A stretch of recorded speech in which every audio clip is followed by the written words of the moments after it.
Hi, hey Russ here. Welcome back to the shop. Today we're going to have an OTB Thinker moment, thinking outside the box.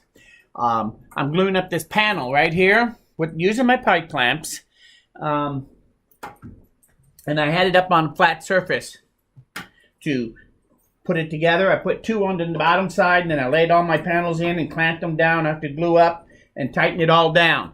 And then I set it up right here.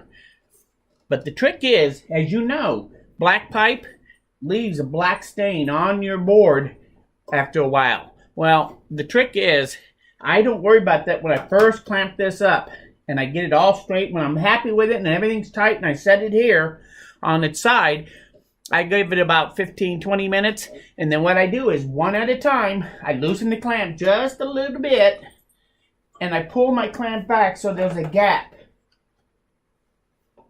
in between, and so that the black pipe's not touching anymore. If you take a minute after about 15 minutes and do that to all these clamps one at a time, that way it won't shift anything, you can then retighten and everything will still stay in place, and now you're not going to leave that black pipe mark. So I just wanted to let you know that sometimes the black pipe clamps actually are still a good thing to use.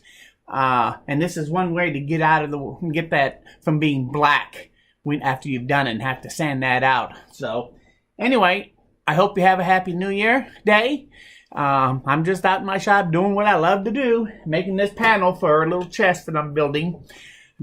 So if you have any questions about this or any comments, leave them below. If you like this video, say so.